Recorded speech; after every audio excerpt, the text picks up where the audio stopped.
Hey guys, Jamie here from the Claude Harmon Golf Academy in Dubai, and today we have a great piece of advice to help you improve that strike in the bunker shots and get control on it when it hits the green.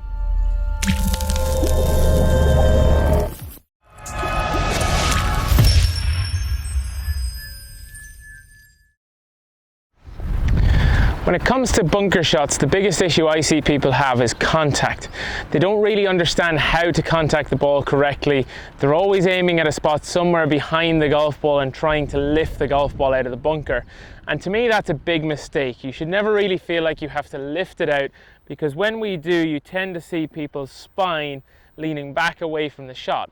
Now when that happens, you're almost always going to contact too far behind the ball, and that can result in either a very heavy contact where you take too much sand, or the opposite where you actually hit too far behind the ball, the club rises into the golf ball and thins at the far side of the green.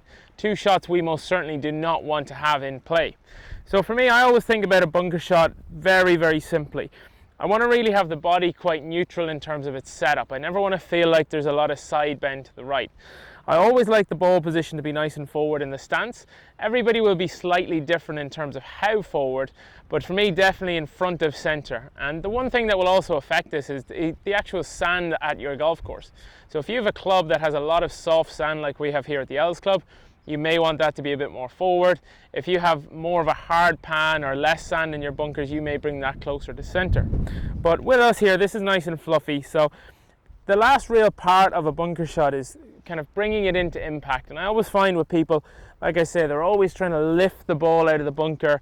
They lean back away from it and end up with a missed contact.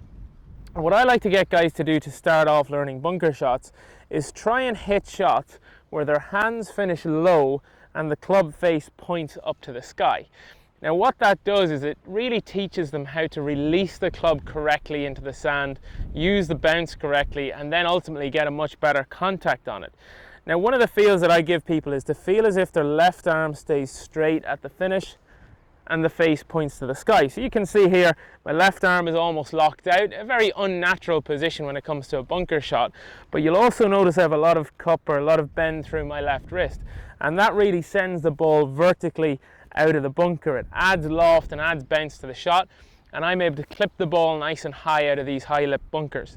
So let's give it a go. So into that setup, ball nice and forward. I like a nice wide stable stance, and as I said, when I finish I'm going to feel like my hands are low, my left arm is long, and the club is facing the sky.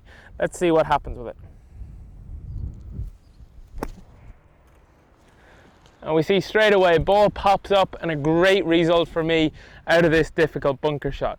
Now like I say, that's a difficult thing for people to manage because they always think I have to make this big follow through.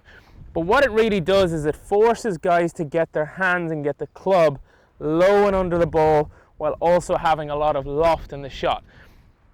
Once you master that impact, you can feel free to put your own twist on it and start to go into a more natural follow through. But for me, it's really good for teaching people how to introduce the bounce and the contact into the shot.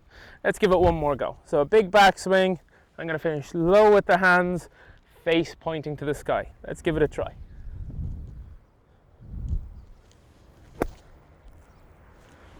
And again, a good contact.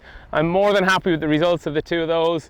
And from there, I think you guys could really get a much improved impact and much more confidence out of these bunker shots.